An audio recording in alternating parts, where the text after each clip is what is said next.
One Piece, the best anime of all time, the best manga of all time, the best just anything of all time, bro. Yep, go ahead and argue with the wall. I don't care. I'm sorry. Now, if you clicked on this video, you most likely already read or watched One Piece. But if you didn't, you're just watching this video like a chud. Like, I don't know why you're here, dude. But it's fine. You know, I'm gonna explain it to you like you're in the 3rd grade. Going down the South Park, going on have The greatest pirate of all time, Goldie Roger. He's getting executed. As soon as he's about to get his head sliced off, he screams, "The One Piece is real." And this awakens a whole new era of pirates, and they're all going after the One Piece.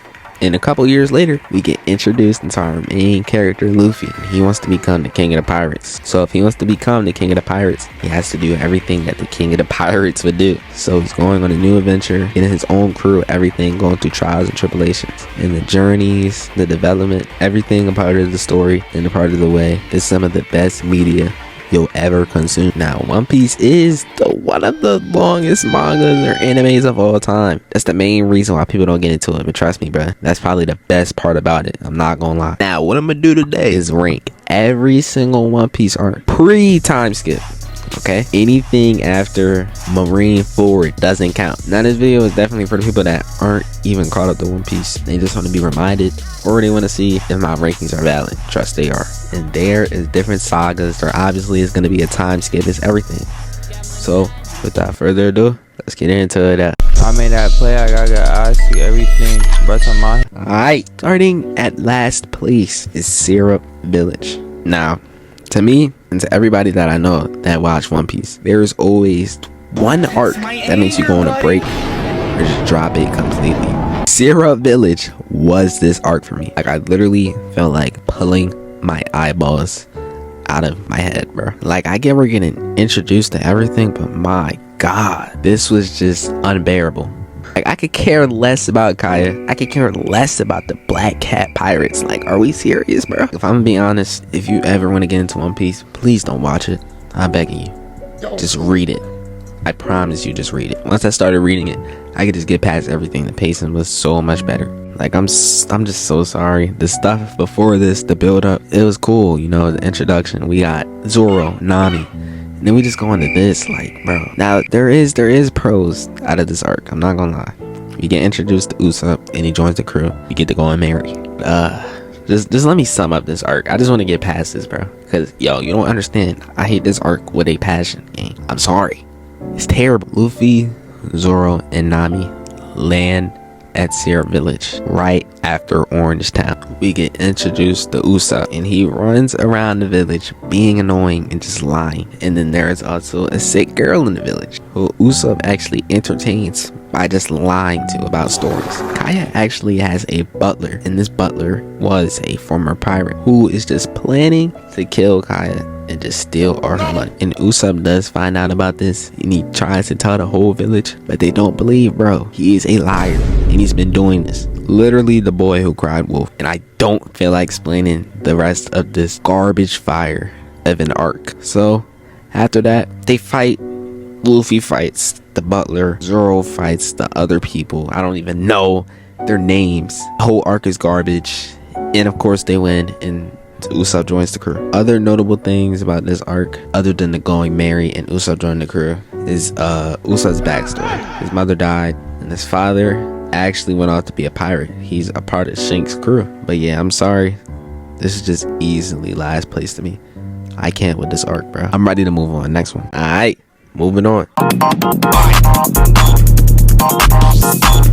Orange Town, one of the earlier arcs in One Piece. This was Nami's introduction arc, and we also do get to see Buggy here in his devil fruit. Now, this was Nami's introduction, but I mean, it just really didn't do it for me, bro. It was one of the earlier arcs. I mean, there's nothing I could really take away from this other than Buggy being a horrible, like, villain. This is so early on into the story. I'm so happy that Buggy developed later on. But bro, it's like, come on now. Am I really supposed to take this dude serious? He's literally a clown. The rest of his pirates too. Everything else, I didn't like them. And honestly, in my opinion, it didn't really progress the story that much. Like, the arcs later on really didn't move the story forward and gave us more to work with, bro. Like, I mean, this is really just a simple arc. Really nothing for me to hate about it though. Again, Nami introduced to the crew. Moving on. I keep hearing this word mid. What is mid? What does that mean? That's basically what mom is. Now, most people like this arc. Me personally, man, it's up there with Sarah Village. And the history behind everything, you know, the rivalry, the respect. Obviously, I know it has deeper meaning, and we see them later on in the story. But like, bro, me, this is a snooze fest, man. And I do like that Usopp stepped up in this arc. He did something. I don't know how people were liking him in the beginning. Obviously, I like him now, but I was annoyed, bro. I did not like, bro. Overall, bottom arc for me, but it can't be worse than Sarah Village. Berlin, you probably puke. Smoke up brown, you probably do. Again, another short arc. We got Whiskey Peak. Now, this wasn't bad at all. I mean, like, there's nothing really to hate about this arc, bro. We got a cool moment from Zoro. I mean, I feel like this arc was really just here to highlight Zoro. Like, literally, he was just manhandling with ease. Luffy during this arc, though, he low-key made me mad, because it's like, what are you doing? Why are you trying to fight Zoro? He is here, bro. Like, are we serious right now, man? Y'all are on the same team. There isn't really much to say about this arc, if I'm being honest. Let's move on.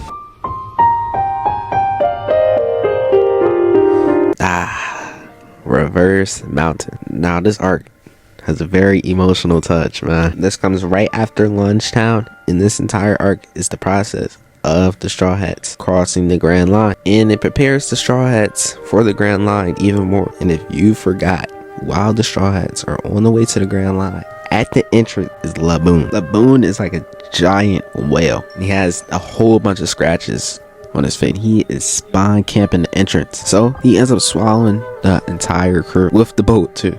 And there is people living inside Laboon.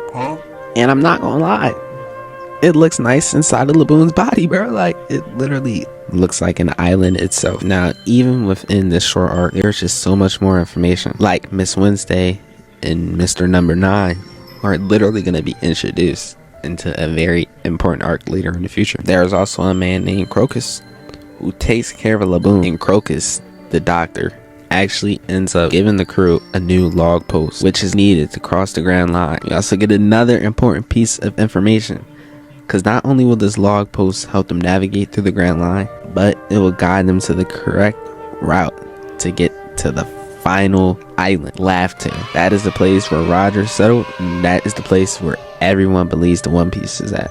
There's also another important piece of information from this arc that I didn't mention. Now, the entire arc was like shaping around the whale. Like, I was like, yo, why are they trying to make some sort of way for him? Like, I didn't understand until we learned his backstory. Laboon was once very young and small, and he used to hang with a crew until this crew went on for their journey.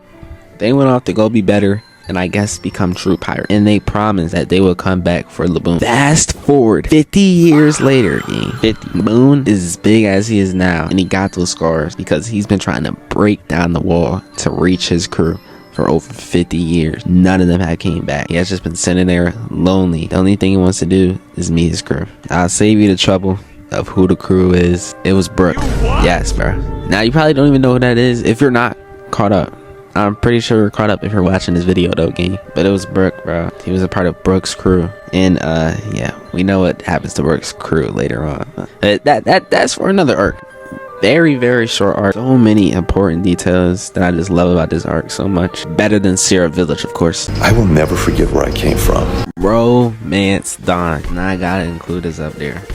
This is the arc that started it all, man. Like, when we first see Luffy and him jumping out that barrel, it's just something special. He's automatically different from the rest. Like, Luffy demonstrating how he's just able to take on these things that should be high tier threats already, and easily handling them. Like, him on the ship with Kobe wasn't even the main part. It was him freeing Zoro. We all knew Zoro was gonna be like that. The way he was being held hostage, he was just tangled up there. Like, come on now. This is such a great introduction. Obviously, with Zoro getting introduced, we see his backstory as well. And it might be one of the shortest backstories in this entire anime. Kuina, the little girl who was always stronger than Zoro.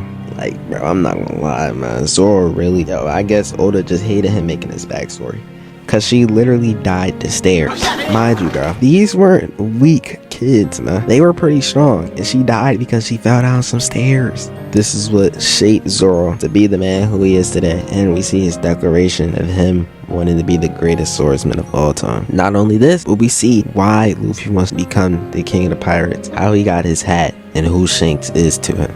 just a great introduction into the story, and it really sets a great foundation for the story and just how much more it can grow into.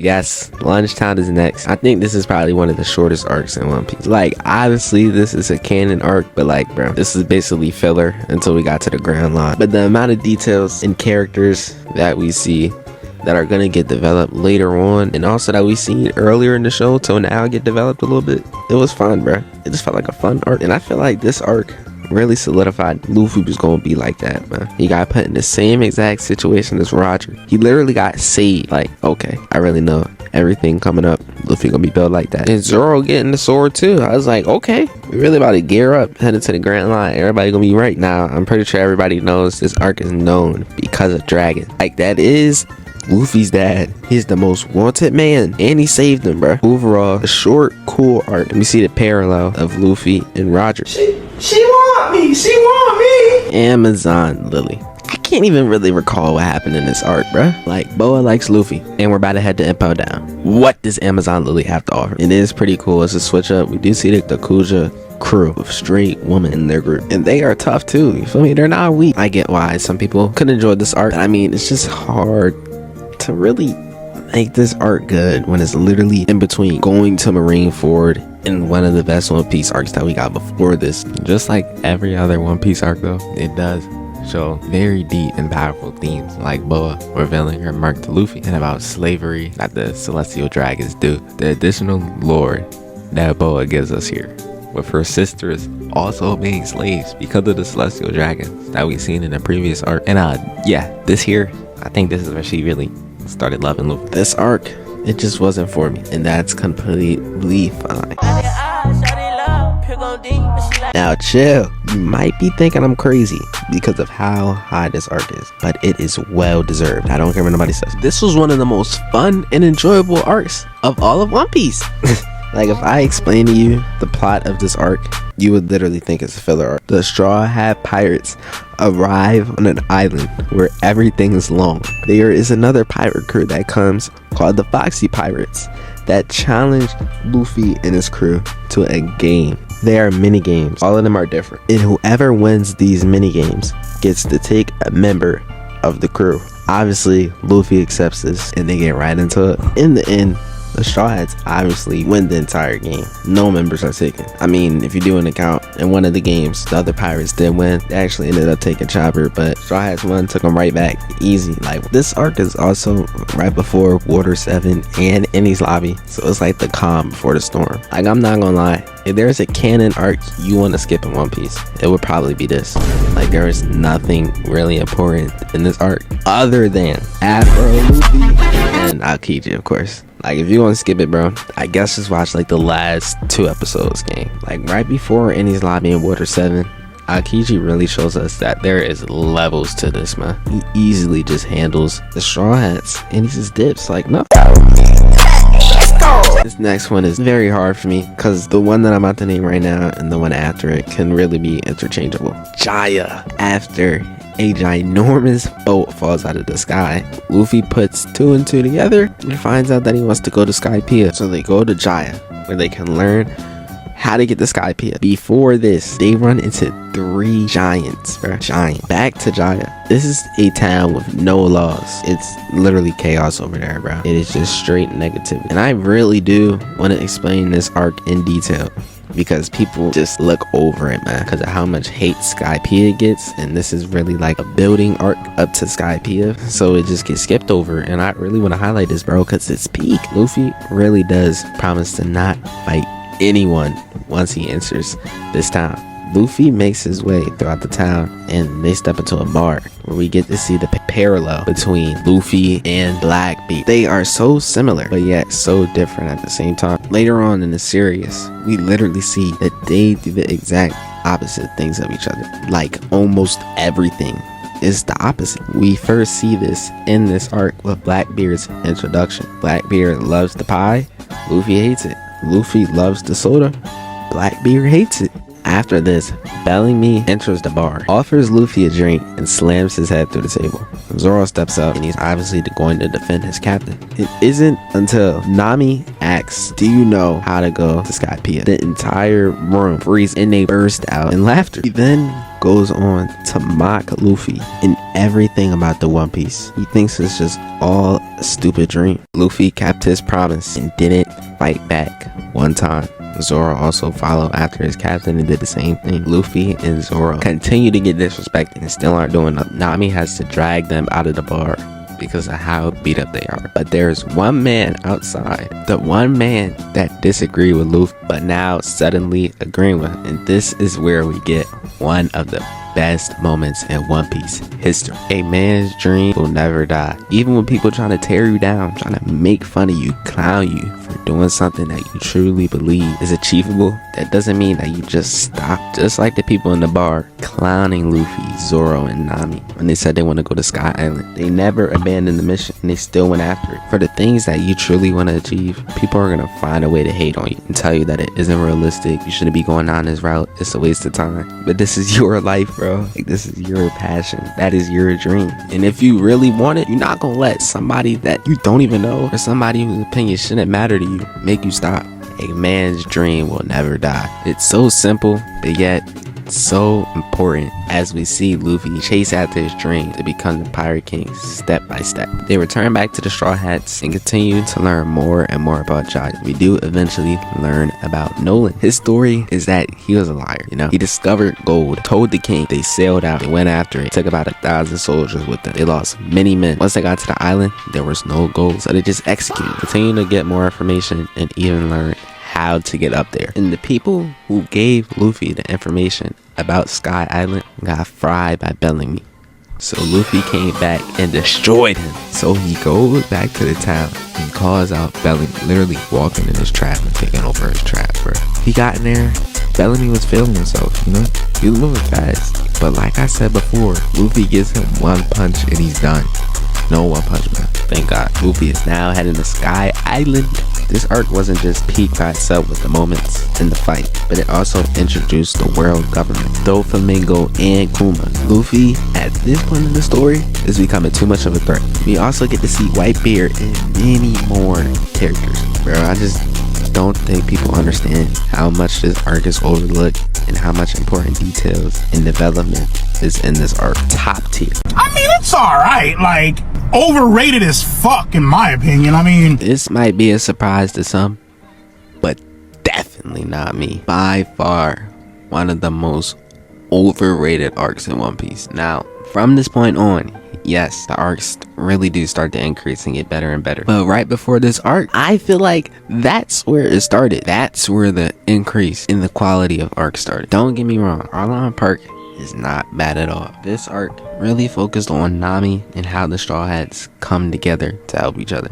Because before this, yes, I don't think Nami didn't care that much for the group. She didn't have that much trust in the group. I don't think it was really there until this arc, when everybody stepped up for her and we really get to find out more about her character. Like, we got to talk about the real MVP of this arc, Nami's mother. Even before Arlong got to the town, Nami's mother was a part of the Marines, bro. Like, she was a real soldier. And then she dropped out and focused on taking care of Nami and her sister.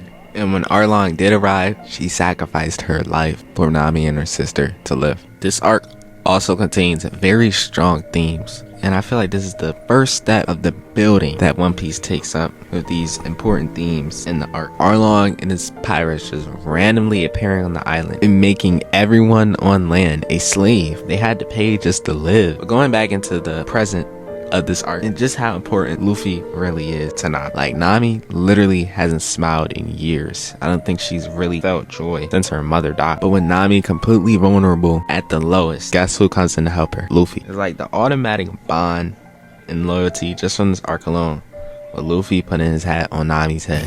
It was perfect. Perfect. Everything, down to the last minute details. Another thing that One Piece really did well during this arc was the antagonist. Like, the arc before this, the antagonist was okay.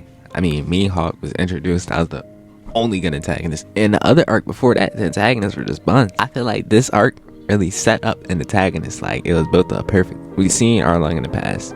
He took the people he made them their slaves. He's been running this, and he's still doing it. So he really just doesn't care. He was really standing on business, and that's what I liked about this arc, bro. But like I said before, though, it is extremely overrated. Now this is what I'm talking about right here. This is the arc that really locked me in for the journey of One Piece. Like I said before, Arlong Park definitely gets more glaze than it deserves. This is the arc that should be treated like Arlong Park. The dedication, the introduction, and the emotion, it's all there. The writing between the characters that we're just getting introduced into is too peak, bro. Like, they could have all joined the crew. Sanji's introduction, he was cold. He almost killed dude over some food. I was like, hold on. I love how Luffy knew he had to get Sanji on his crew once he's seen how he treated somebody else that was less fortunate. Like, if I'm being honest, there's really no flaws in this entire arc. Just seeing how Baratie operates and the hard work that goes in everything was perfect. Antagonists and fights, perfect. Other than Don Krieg just being mid, we got introduced to Minho and his fight with Zoro. We really do see just how large the gap is in strength between one of the strongest swordsmen and Zoro. We also get a beautiful moment from Zoro here in this arc, and promising to be the greatest swordsman. It's such a wake-up call so early on in the story that we gotta remember we're nowhere near where we want to get yet. There's just so much more that has to be done. Speaking on emotional impactful moments in the story, we get to see Sanji's backstory and just how much the entire crew and Zeph means to him. Sanji had nothing without Zeph. Zeph taught him everything he knew. He gave him somewhere to stay. He gave him everything. Sanji tries to act tough and he wants to show that he's a man, but deep down inside he is just extremely grateful and holds Zeph at a special place in his heart. And we see this when Sanji eventually folds and he joins the crew with Luffy. He tried to be tough, you know, walk off, but he really does care about everyone there, and especially Zeph. Promises to come back one day, and everybody gets emotional, man. How could you not? Those were the main strong points for me in this arc. But the moments of action in between this were good as well. I'm not gonna lie. This is the first time I was actually seeing some fights that I enjoyed in One Piece. Now, I say this is better than Arlong Park, even though they are close. Arlong Park, just to me, didn't live up to the expectations. I feel like Baratie had better emotional moments. Remember, we got Zoro, we got Sanji joining the crew, we got Sanji's backstory. I liked it more, honestly, man. Go back, read or watch it. You know what I'm talking about? The action, I do feel as if it was equally, but Baratie has the upper hand in me overall. This arc, I honestly don't see talked about enough. Like, when a character is joining the crew in the arc, it just can't be a miss, man. I'm sorry. Except for the one and only. Nami ends up getting sick, so of course the Straw Hats need a doctor on their crew, and that is where they land on Drama Island. There is a doctor on this island, but there is only one, and he is on the top of a huge mountain, and that's the only way to get to him. There's only one doctor, so Luffy has to run through the storm of snow and cold just to even get to the bottom of the mountain. And this is where we see true determination and loyalty. Luffy puts Nami and Sanji on his back and crawls all the way up this mountain. He was up there climbing for 3+ hours with his feet bleeding and his hands bleeding. Still got all the way up that mountain for his crew. Chopper is obviously up there, and this is where we get introduced to the loving character we know today, the walking and talking reindeer, who actually, out of all the pirates, has like a top 3 saddest backstory. The people always looked at Chopper as a monster. They shot him down, tried to kill him, until the doctor came to save him, the only person who truly cared about him. He even gave him his name, and this doctor tried to fight to help everyone, even while being outcasted by everyone, of everything against him. He just wanted to help. That no matter what anyone says, the last thing he'll do is help everyone and cure the kingdom. In his time with Chopper, he created so many new things and had many memories with him, until suddenly he had to break the news. Chopper had to go. He kicked him out and told him to leave and never show his face again. But there was a reason behind this, because he was gonna die soon. Nobody was really sick. It was all a trick. But bro went out like a goat. He died, but he carried his legacy down to Chopper, with Chopper taking on his goals and promising to cure any disease in the world. The themes and emotion were really impactful in this arc, with Luffy showing just how hard he would go to save his crew, and the connection and being built with obviously the new member Chopper and the rest of the crew. Okay, this arc really does get mixed reviews. Like, obviously it is not buns like Zero Village type buns. It's obviously not that type bun, but it's not up there. But it low-key is at the same time. Like, I don't know how to explain it. Now, what makes this arc bad is the pace. That's really it. The beginning part of this arc very slow, and it's coming right off some of the best arcs in One Piece entirely, bro. So your expectations are already through the roof. Me though, I was able to power through some of the slop. I got through that, and that's why I love this arc so much. Cause even through the slop, I enjoy it. Like, I'm gonna just explain the plot of this arc, and yeah, it's kind of buns. The Straw Hat Pirate arrive at Thriller Bark. Now, this is humongous, but this is a ship. This isn't even an island. So our main antagonist of this arc, Gecko Moria, has the ability to steal people's shadow. Hence why this arc and the environment of everything is so dark and gloomy, because everything is just like gone, bruh. So the Straw Hat Pirates end up getting their shadows taken, and Luffy's too, which Gecko Moria uses to build up a beast of Luffy's ability and power. So the Straw Hats have to fight Gecko Moria and obviously his crew too to get their shadows back. Now, it sounds mid like filler, but I promise you, just like the other arcs, some of the best One Piece moments of all time come out of this arc. Let's go over the pros. Now, the comedy in this arc was top tier. I liked it. The Straw Hats were funny. They got split up into different groups. You see the development between them. It was good. I like the bonds, honest. Nami, Chopper, and Usopp, that's a peak comedy trio right there. And Brook was a good comedic character too. Talking about Brook, I obviously brought up Laboon earlier on at Reverse Mountain, I'm pretty sure. Yeah, we get introduced to Brook early on in this arc, and we see his entire backstory too. Not entire, let me chill. I mean, if you caught up to One Piece, you know, like, yeah, but we see his backstory, and it's very sad, bro. This takes place many years ago when Brook wasn't a skeleton. And going back to what I said earlier, Brook's crew met Laboon, and they were close, and they promised they were gonna come meet Laboon again in about 2 to 3 years. They was gonna be reunited until the captain of the crew got sick. Brook is also a musician. The entire crew loved music. Like, that was their core. And with the captain on his deathbed, he wanted Brook to send him off with his favorite song. So that's exactly what he did. But then again, Brook just might have the worst luck. The entire crew is strike to their deaths by poisonous weapons. Even with the entire crew going outside, knowing they're going to die, they all sing one last song together. Each of the members end up dropping one by one until there's just one left. Brook. With Brook being the last one alive, it is revealed he ate the Yomi fruit, which is the revive fruit. So whenever he died, he was just gonna get revived like it was Fortnite, and that's exactly what happened. Only leaving his bones in his hair. Many more years will go on where Brook was just alone on the boat, on the ship, with it sailing and sailing. And if it couldn't get any worse, the ship landed at Thriller Bark, where Brook ended up getting his shadow snatched, which then just forces him to hide in the darkness in the shadows of Thriller Bark, because he would just get erased if he went into any type of sunlight. One of the craziest backstories, because at this time we really don't even know nothing about his personal life, like his family. His whole crew just got erased. He turned to a skeleton, and he got his shadow snatched, bro. Everything about him is gone. You just gotta feel bad for bro. Now, out of all the backstories, he definitely had one of the most saddest ones. But the ultimate carry, the one that made the arc memorable,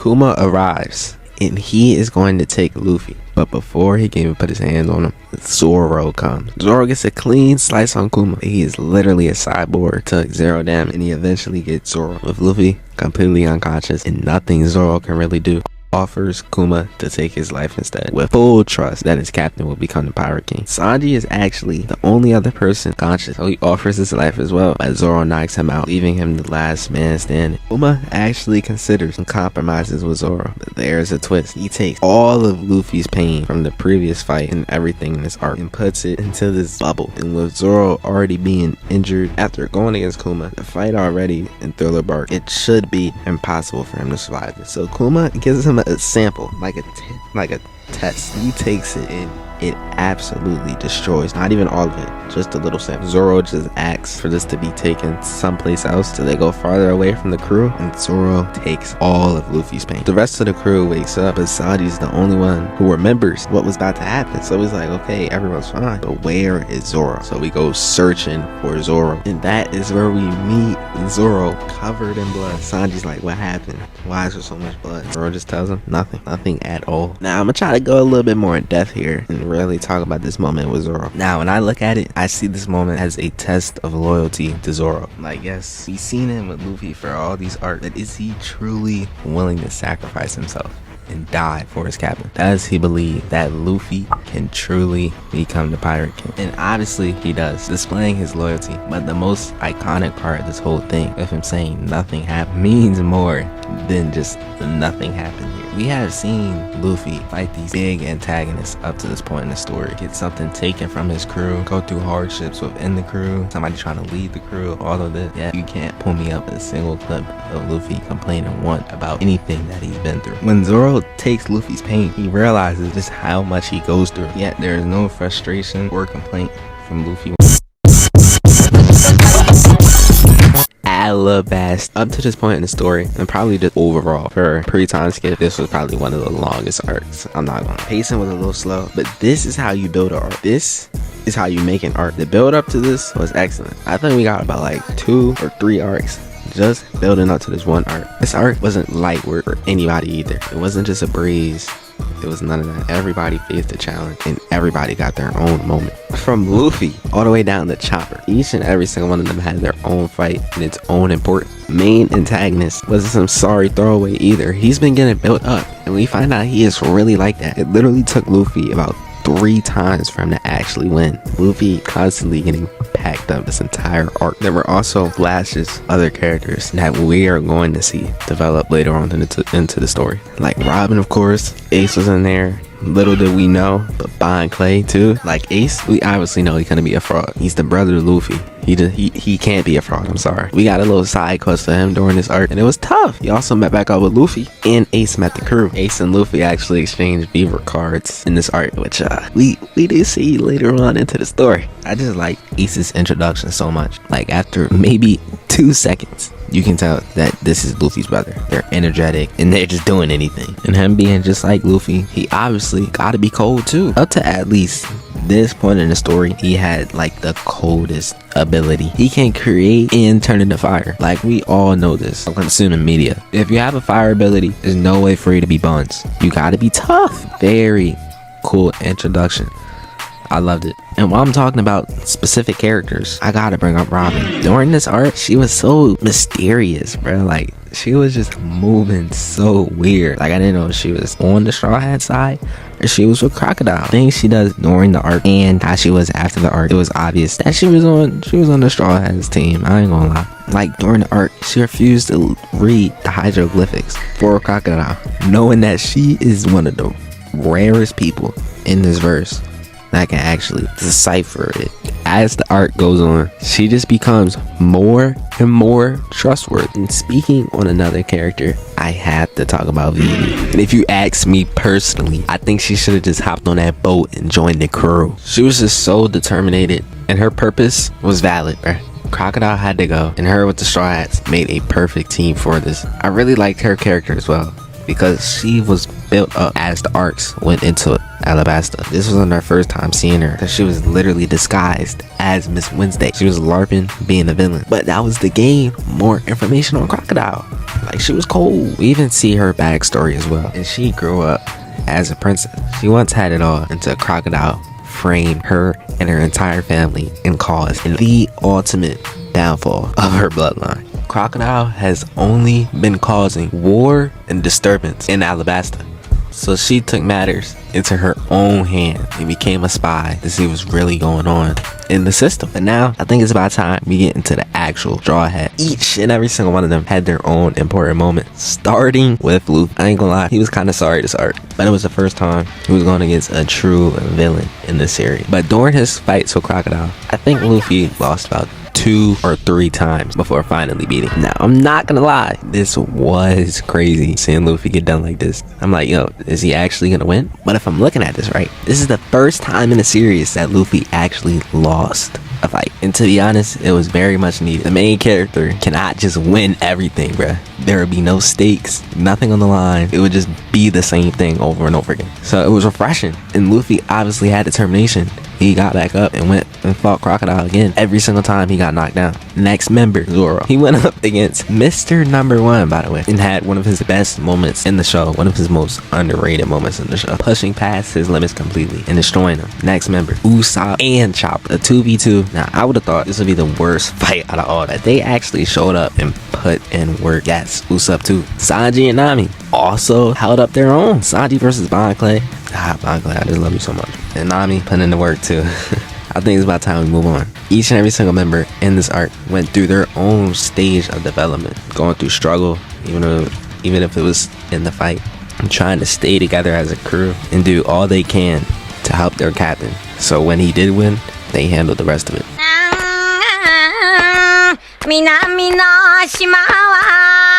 No, bro, your eyes don't deceive. This is not a game. Everything I do is intentional. I will say this confidently. Skypiea is one of the best arcs in One Piece overall. And I hate, bruh. This is why you can't have a hive mind. You really can't. You gotta consume something and have your own opinion. Please don't be a bot, not be a robot, bro. I went into this arc thinking it was gonna be bumps because people online skipped this arc for some reason. They said it was trash. They did everything to slander this arc. This arc has the worst PR of all time. But when I was reading through this whole thing, I couldn't understand the hate. There's so much details, so much emotion. Is so much in this arc.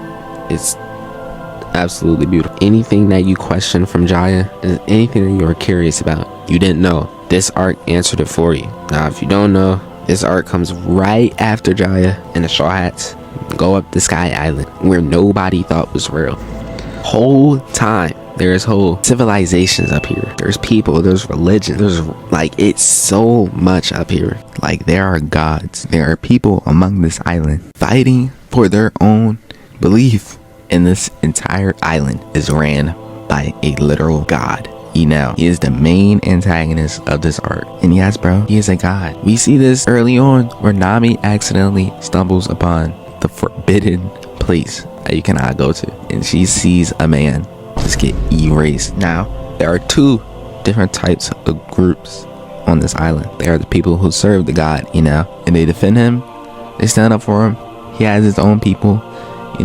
They're pretty strong. And then there's another group who fights against them, the Shandians. And going back to Jaya, talking about the story of Nolan, who literally got executed because he led the people to the land of gold, which ultimately wasn't there. We figure out why and how that happened during this arc. So basically, the island got shooted up into the sky. Now, this is a problem for Nolan, of course, because he got executed because of this, and it's a problem for the Shandians because this was their homeland. So when they got shooted up into the sky, they went up to the sky to go get it. And that's where they met the people up in the sky of Skypiea, where they've been having wars and fights for years and years for their homeland, while Skypiea takes it. And we learned this because the other half of the crew, the Straw Hats, they ended up splitting up, find the island of gold, and they remembered the story that they were told earlier at Jaya. So boom, now I just told you the lore backdrop, everything, the conflict, the antagonists,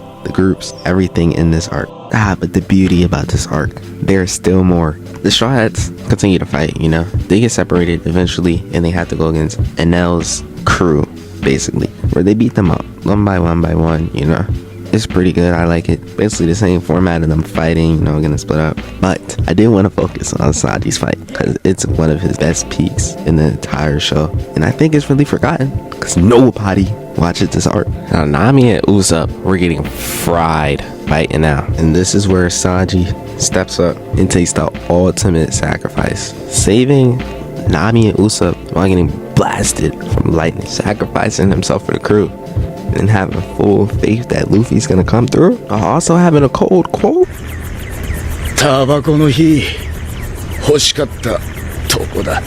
This one I was like, oh snap, wait, I high-key like Sanji now. Which then leads us into the goofy but serious fight with Enel and Luffy. Now this is so goofy because Enel is a literal god and his power is lightning. So he does strike Luffy with his attack of lightning. But with Luffy's devil fruit that we should all know by now, he is made out of rubber. So none of Enel's attacks have any effect on Luffy. So he just takes him out easily, bruh. Like, it was just that easy. But what makes it so serious that the prayers of his land were finally answered through Luffy defeating Enel, solving all conflict, all this religion, psychosis, whatever. It's all done. Not only do I think this arc has good fights, some good moment from specific character, good comedy. You know, this is up there. This arc is underrated. Some very funny parts throughout the story, especially with Chopper. But it gives us details on things that actually matter later on in the story. Like Joy Boy, the Going Merry, Gold D. Roger. And I'm pretty sure there's more. Bro, whatever you do, you better not skip this arc. I'm not even trolling. This is a top tier arc. It's in my top 10 pre-time skip arcs for a reason. If it wasn't for the rest of these arcs coming up that are literally like untouchable, like they gotta be in the top, Skypiea would be top like 3. Like, it's honestly like, yeah, it's an amazing arc. I love it so much. If you're not enjoying it, you're probably watching the anime, and that's why. I don't get how you can hate this arc. I love it. That's why he's the MVP!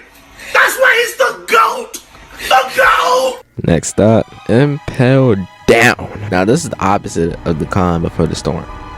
This is the storm before the storm, huh? This was absolute chaos. The amount of characters in here in the build up, because yes, after this arc is Marineford, so the build up was just insane. We knew that we were literally about to go to war. Luffy himself, the Straw Hats aren't here either.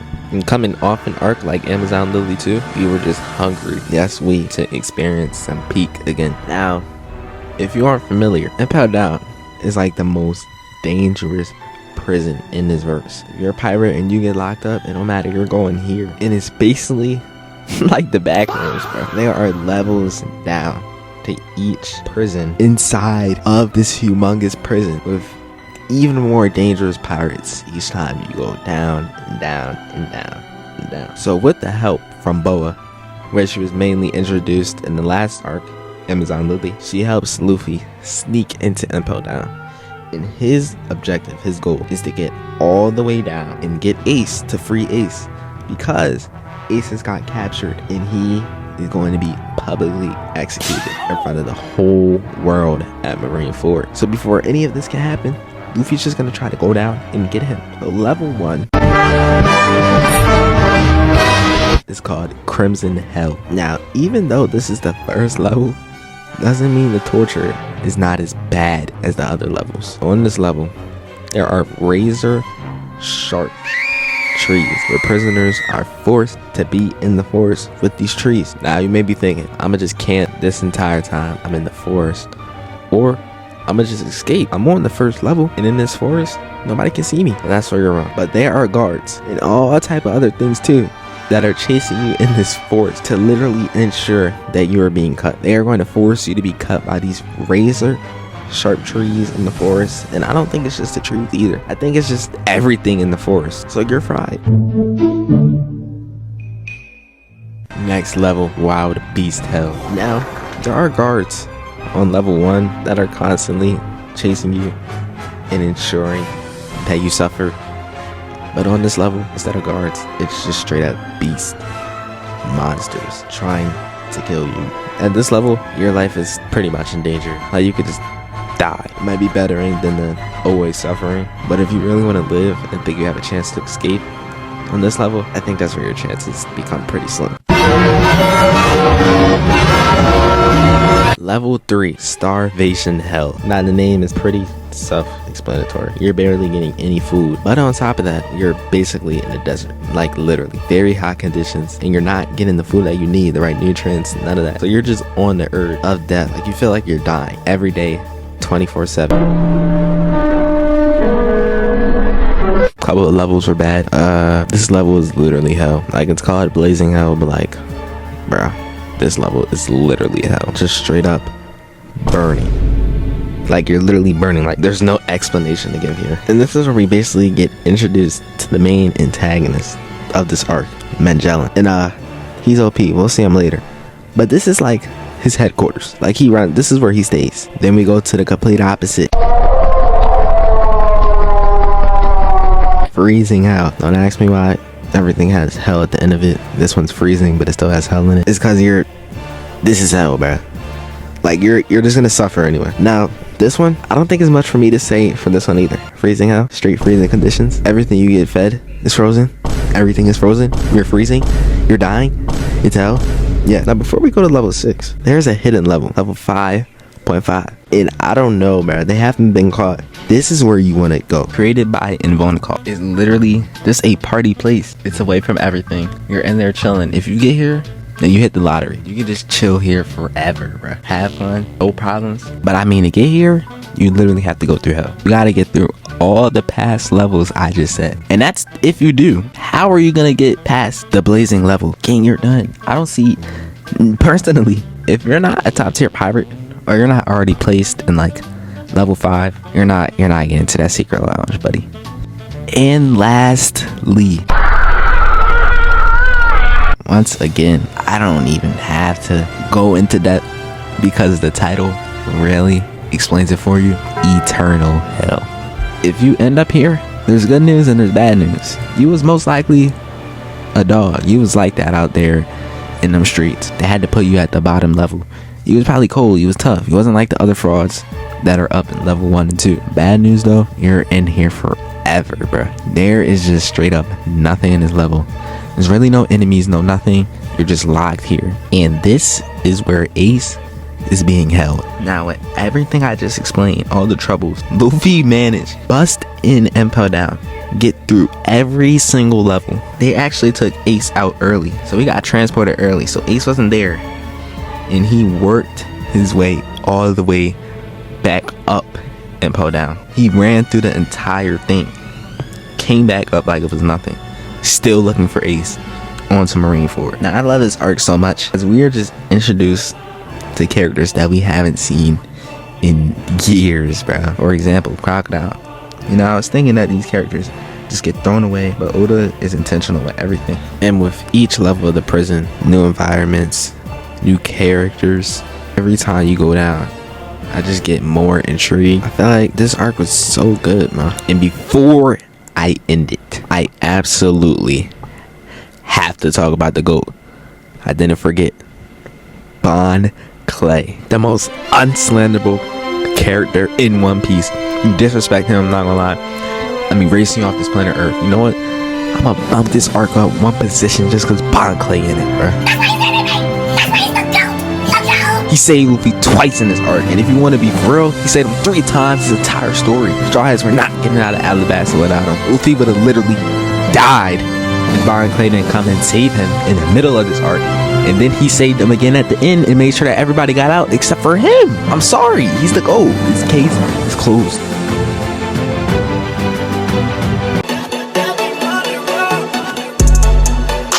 Woo! Water 7. If you aren't familiar with this arc, it's a build-up arc, but I think it's the best build-up arc in One Piece. Heartbreak, betrayal, corruption, and vengeance. Like, this is the perfect build-up arc, and this all happened because of the Going Merry. And this has been getting built up for many arcs before this one. That's what I'm talking about. That's why I just love the build-up. I love all of it. The beautiful world building that is displayed here. I absolutely love Water 7. And the characters introduced as well. They are like so easily favorable. Like, I automatically like them off the jump. Characters like Kaku, Lucci, Iceberg, the Straw Hats need the ship repaired because it is breaking down. It's bad, bro. It's looking rough. I'm not gonna lie.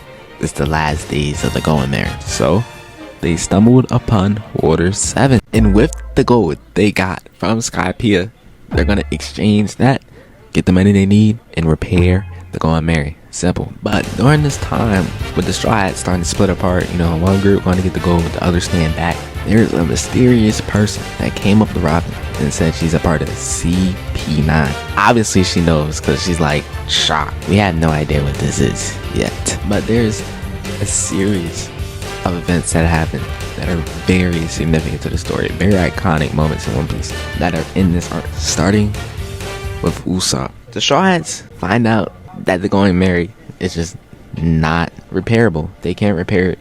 There's something wrong with it. It's just they gotta get a new ship. But Usopp gets lost. He decides to go to Franky's house, and they end up robbing him. They take him off his money.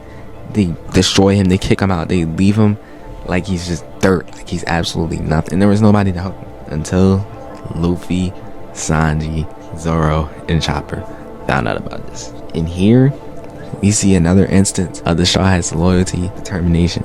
No matter who is hurt in the Straw Hat crew, no matter who is affected, they all ride for each other. So they pulled up to the Franky's house, and they did the most disrespectful thing possible.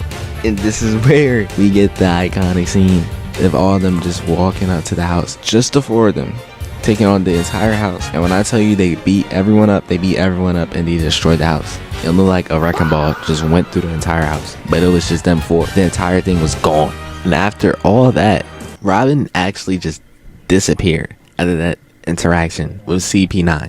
But Sanji was one step ahead, man. So he met back up with Chopper, and they're gonna go look. And after Luffy and the Straw Hats destroyed the Franky house, Luffy made a decision to get a new ship and move on completely from the Going Merry. This actually causes another very important moment in One Piece in general. A couple hours later, after Luffy and them destroyed Franky's house, they retreat all back together and they treat Usopp's wounds, get him right. They break the news to him that they are going to be moving on from the Going Merry and getting a new ship. But Usopp is 1000% against this. He's not leaving the Going Merry. He's going to fight for this.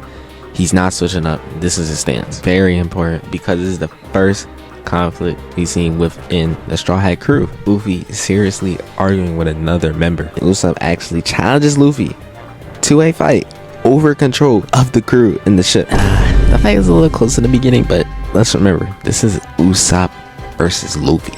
There is no chance in the world Usopp is winning this unless he gets the whole entire government on his side and almost every single antagonist on his side to fight Luffy. He's not winning. I'm sorry. Now, not only did Usopp lose the fight in the end, he was getting control, but the number two, the real number two, the cold captain, Zoro, showing why he deserves that title, shows just how important the Straw Hat crew is to everyone. You can't just leave and expect to join back or think that your opinions should slide or none of that, bro. Hey, he's riding or dying behind Luffy. Usopp want to leave? That's cool. He leaves them, or he has to earn his way back into the crew. Simple as that. But even with this, there is more stuff going on in this arc with a group of people breaking in to where Iceberg is located, causing straight chaos. And guess who is with them? Robin. Oh, get him out of here! Get him out of here! And it is here that we also find out the people that broke in were the characters that we seen earlier. This is the betrayal I was talking about. They are the so-called CP9. And I'm pretty sure I forgot to mention Franky earlier. Yeah, Franky's house. Yeah, Franky's a character. Very important part in this arc too. He joins the crew later on. I'm sorry, I might as well just say it now. But I feel like this is just the perfect build up to everything leading on to Enies Lobby. What is CP9? What is their goal? Why is Robin with them? Where's Usopp? Why did Robin join CP9? And how Franky will play a part in the story. Just beautiful. Less than 20 feet away from me was Julie. My Julie. Now this arc right here is where I felt real pain in One Piece. I'm not gonna lie, there is another arc that did make me cry, but this is where I knew this was serious, bro. Like, this is the first time that there was like severe loss in One Piece. I was shocked. In this arc, we are really shown that there is consequences to these actions. At the end of the day, we're watching a crew of pirates go around and try to achieve their dreams. They're pirates at the end of the day. But my favorite thing about this arc was the new introduction of characters and structure. The main objective of this arc being for the Straw Hats to get here because they want to get to Fishman Island. But in order for them to do that, they have to be here first. But little did we know, this is a whole Fortnite lobby because there are many crews almost on the same level as Luffy's crew. Many crews that we are actually seeing that are equal in power and in bounties on this island as well. People like Law, Kid, Hawkins. It really does put it into perspective that yes, Luffy is the main character in this story, but there is competition. He's not the only one trying to get the One Piece. This opens new doors for allies, even more antagonists. Yes, God. Not only does this arc introduce new characters, but it displays very important, deep themes. And they really do shove this in our face right at the beginning of the arc with Kami now in the story, who is a mermaid. But there are celestial dragons on this land who do human trafficking. They have slaves, like just the most downright bottom things you could think of, bro. The worst things possible that you can think of. And the celestial dragons literally run the government. They made the government. They are the top of the top, but sadly Kami ended up getting kidnapped. So the Straw Hats go on a side quest to save her, and this ultimately leads to some of the most crucial moments in One Piece. The first thing I really want to talk about more is the characters. I know I already brought it up, but let's go into the specific. The worst generation. These are like the rookies of the current pirate game right now. There are a total of 12 pirates who are part of this generation, and trust, they are all goated. Starting off with Luffy and Zoro. Then we have Kid, who is captain of the Kid Pirate, and his right hand man, Killer. Now the rest of them are just straight captains. There's no other co-captains, none of that. Veggie, Law, Apu, Hawkins, Drake. And no, I'm not, no, bro. No, I'm not talking about that Drake. Oruge, Bonnie, and the best for last, Blackbeard. All these characters get introduced in this arc with their own ambitions, their own fights, and on the same level as Luffy. The next very important moment I'm gonna talk about in this arc was Luffy putting his hands on the Celestial Dragon.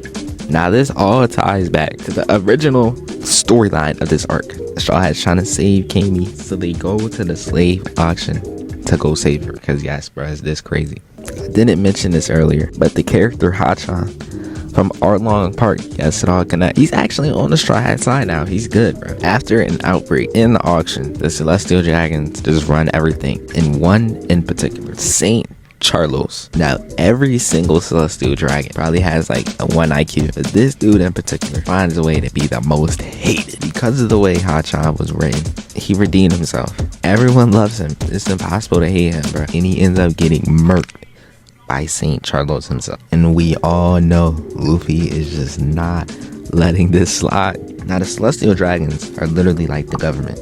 They can do anything they want. You assault a Celestial Dragon, bro, there are top tier consequences. Trust me, you don't want to do this, no matter who you are. So Luffy, not letting this slide, he punches Saint Charlos with all of the power he has. No remorse. Little does he know, the events, the major events that lead up to this is all basically caused because of this. With Luffy punching Saint Charlos, an admiral pulls up. We already seen an admiral early on in the series, and how he could have literally just killed the Straw Hats right there and then. Once we seen this again, we know it's GG's, and this leads into the Straw Hats literally getting separated one by one. From this point on, Luffy is considered top tier pirate. It's no more funny games. He can get away with some stuff. He was coming up. After punching a Celestial Dragon, there is eyes on you 24/7. The government is coming after you. But back into the thing about Kuma and the Straw Hats getting separated. This is probably the most emotional One Piece has ever been for me, and is easily the best part out of this entire arc. Back in Thriller Bark, he was supposed to capture Luffy, but Zoro sacrificed himself and took Luffy's pain. He can't escape this one. With the Straw Hats disappearing one by one, it just really puts it into perspective that Luffy is just not as strong as we think he is. Like, there is levels to this, genuinely. Luffy realized he can't protect any of his crew. He's not the captain he wants to be, as Luffy breaks down in tears. I feel like this is the first time we truly seen him lose in this entire series. Yes, he lost fights before, but he always found a way to win in the end. This arc ended with true loss. Everyone and everything in his crew was gone, including himself. And I think that's why I love this arc so much, with the emotion, themes, everything about it. It was so short and sweet, beautiful, and it led up to so many more things, from pre-time skip all the way to post-time skip. It was just amazing. And before I move on to the next, I feel like I obviously got to talk about Rayleigh. He adds so much additional lore onto this arc because he was literally a part of Gold D. Rogers' crew. Yes, the Pirate King. He knows where the One Piece is, and he basically introduces Haki in this arc, which at this point in the story we didn't really know that much. But when we go back and look at this, we see just how important it is and how effective it is. He was the one who saved Kami at the auction, and he stepped up to the Admiral, sorta freeing and helping the Straw Hats. He has to be mentioned when I bring up this arc. I had to include him, and I had to talk about him. Very important character.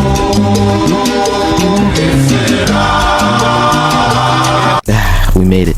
The top 2 arcs that I've been talking about basically this entire time, talking about how it got built up. We're finally here. Oda is ready to go. I don't know how you can make 2 10 out of 10 arcs back to back, and both in the top 5, my top 5 for pre-time skip. I don't know how you can do it. All the questions from the previous arc are finally answered here in this arc right here. And I'm gonna start off with the truth behind Robin and CP9. Ever since birth, Robin has been on the run from the government. She has been actively hiding and staying away from the government. With her ability being so rare, not even a devil fruit, she's able to read poneglyph, which only a select few amount of people can do in this verse. While I'm on the topic of Robin, I might as well just talk about her backstory.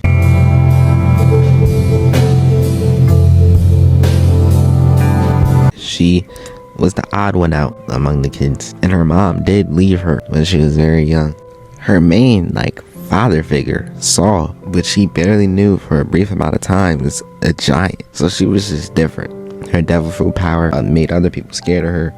She was different. Nobody acknowledged her nor liked her. She just wanted to find out more about the world and really know who her mother was. But the land that Robin was on, with many smart people trying to study and learn more about the world themselves, the government views them as a threat, and there are severe consequences for even trying to learn stuff on your own, reading poneglyphs, all of that. It can lead to death. It's so much work. And with this, we sadly see the Buster Call get introduced for the first time in this series.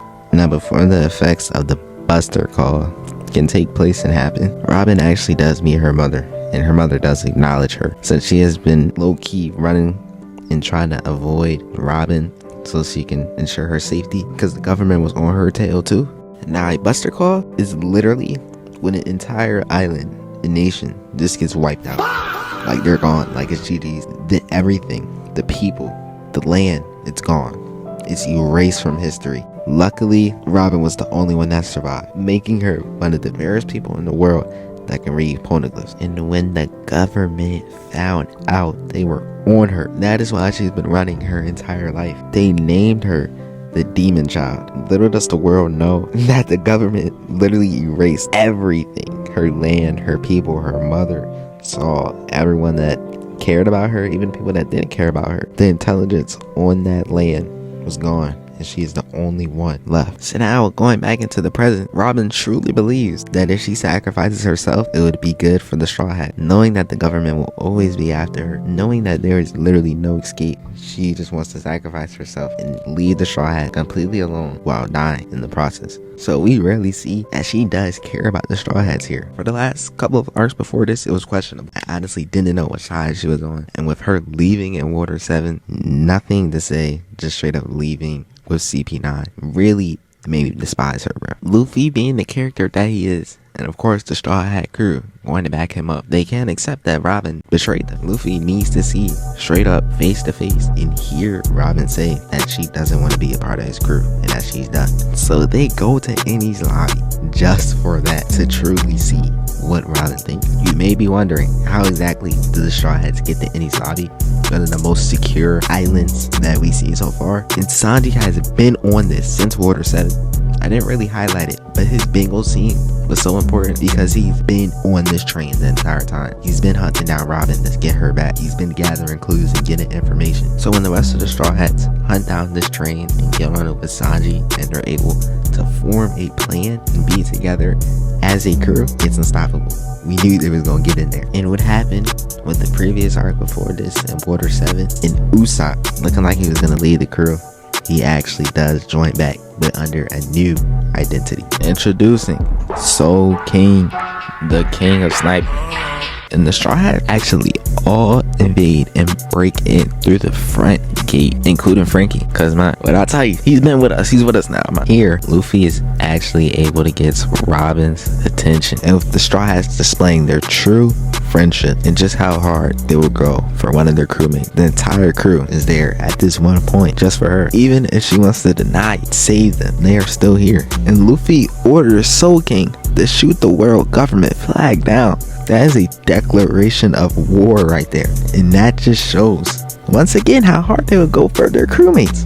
And this really wins Robin over, and this is where we get to see the iconic scene. I want to live! Take me with you! Take me away from here! This is all Luffy needed to hear. We are now getting into action. And while we're getting right into the action, we do get a very, very important power up right here that might get overshadowed a little bit because of the moment before this and ending to this arc. But Luffy unlocks Gear 2. Yes, bro. It was unlocked during this arc. And for Luffy, we really see how OP Gear 2 used to be and how it used to be used so much. This was so unexpected for me because it was so soon into the arc. And who he altered against, bro? Bluno. And he wiped him out. He did him so bad.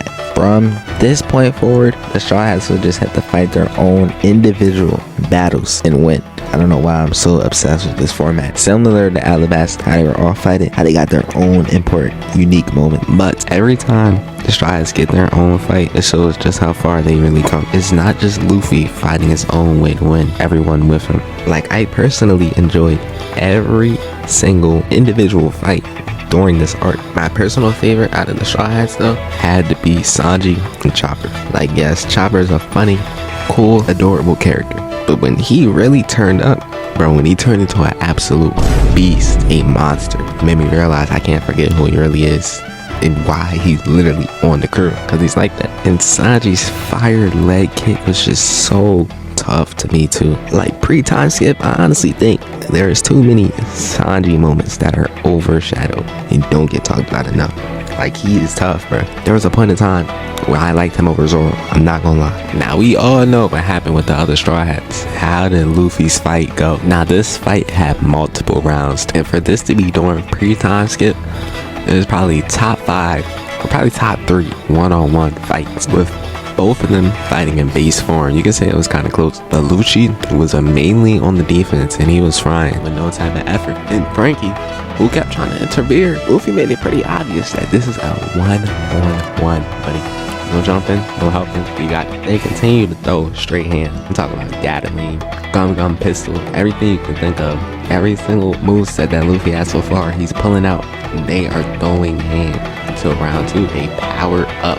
Both of them. Luffy goes into his Gear 2, which he has previously unlocked already in this arc, and Lucci powers up with his double fruit. With the multiple kicks and attacks that Lucci keeps throwing, the fatigue starts to build up for Luffy. Actually, for both of them. They are both getting gassed, rightfully so.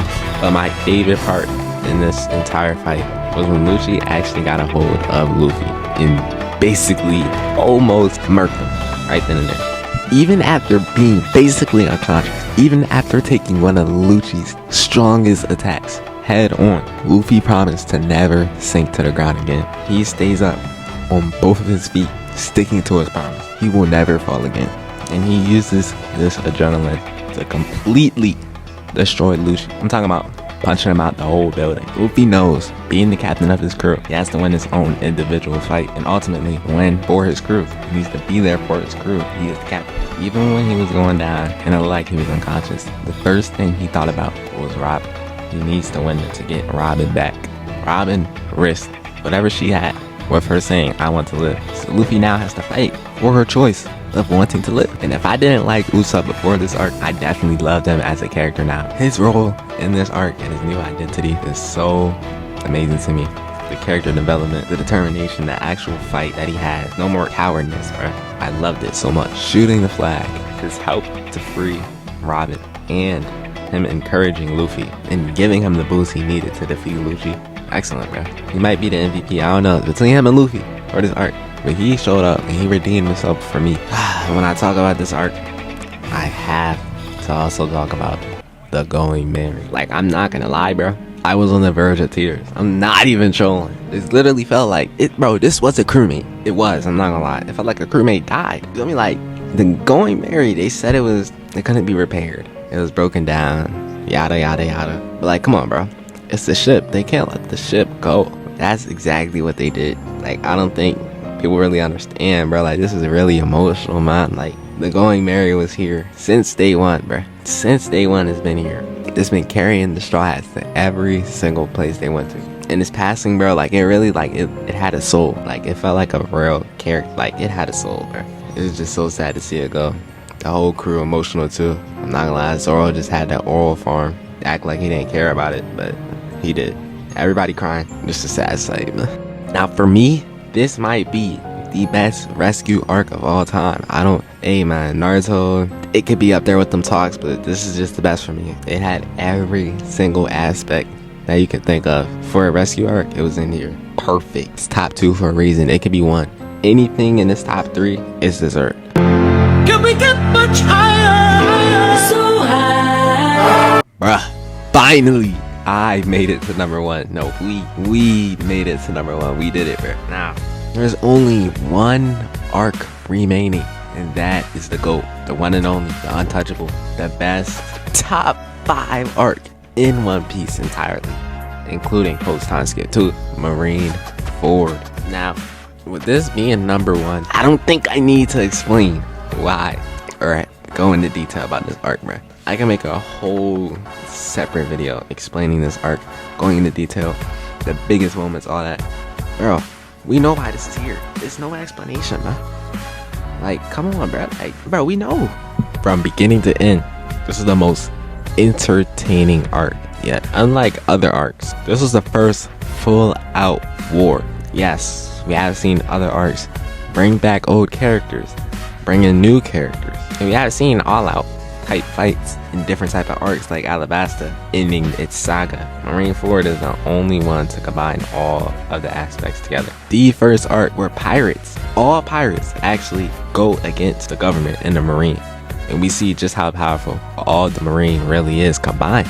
Characters like Garp and Akainu played very, very significant parts in this arc. It shows 2 sides of the Marines. Also, I can say that it shows another side with Kobe. Like the famous saying, there are no winners in war. Everyone loses something in this arc. And for the first time, I personally feel like we've seen significant loss and death in this series. I don't recall a significant character to Luffy or just in general dying in this anime until here. And when we see the effect it had on Luffy and them hitting us with the backstory too, with when they were kids, how much they loved each other and how much they stick with each other, it's just heartbreaking, man.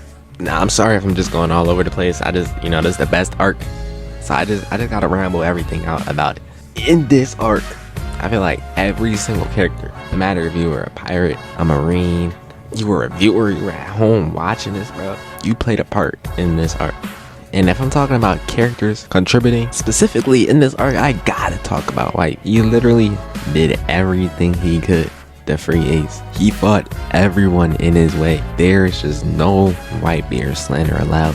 I'm sorry, man. And another meaningful death in this arc was Whitebeard himself. And it literally took everyone to take him down. With his death, sparked a whole new era of the pirate world. And before his death, he gives us the iconic saying that we all know. The One Piece!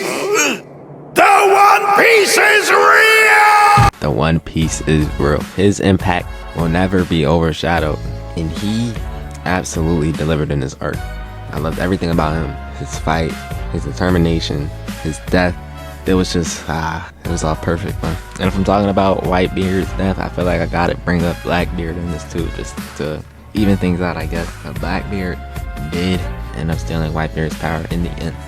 He waited until he died though, but he definitely did still steal his power. I feel like Kobe also played a very large role in this arc, and his development is really shown here. We seen him from episode 1. You see how he was. He wanted to join the military. He always wanted to just be in the military. But after seeing the effects of war, he even stands up to an admiral to tell them, bro, let's just stop this. The war is over. There's been that. Justice has, bro, Ace has died. That was their goal, and people are still fighting. He just wanted to stop. And I'm not gonna lie, if Shanks didn't pull up, he would have been added on that list too. Cause like, Akainu was definitely about to, like, Akainu was about to erase him from this planet Earth. But overall, just major character development. I remember literally in the beginning of the show, Kobe was a wimp, bro. He didn't stand up for nothing. He was scared of everything. He did join the Marines, but he was still not like that up to this point now. And Luffy, man, Luffy, he probably suffered the most out of this entire arc. Like, him seeing Ace die right in front of him, the amount of effort he put into everything. When Ace got freed, yes, Ace got freed and then died, going from Impel Down all the way to here, the pull up, him unlocking his Conqueror's Haki, bro. Like, he did everything he could for Ace, and it just didn't work. There was nothing he could do, honestly. Like, honestly, I can't put it into words how amazing this arc is. The Admirals, Whitebeard, Ace, 5 Warlords, Shanks, everybody, bro. I could definitely explain it more, but like, yo, it's an hour long, bro. You know how hard it is as a one-man team for me to do this, bro? Like, you don't understand. Like, I'm really risking my voice right now. Like, I'm risking my vocals. Like, I shouldn't be speaking. But it's cool though, you know, like, yeah, for the 5 likes, it's cool. Nah, but like, it took too long, I'm sorry. This is the best explanation. Anyways though, it's the best arc in One Piece for a reason. I can make a whole separate video on it. It's like 30 episodes long. The entire arc is peak. Best war arc in anime, in manga history. Nothing really competed with it. 4th grade Ninja War, whatever war arc Bleach has, garbage. It doesn't compare. I'm sorry. It's number 1 here. It's number 1 everywhere. Yeah, end the video. Copio.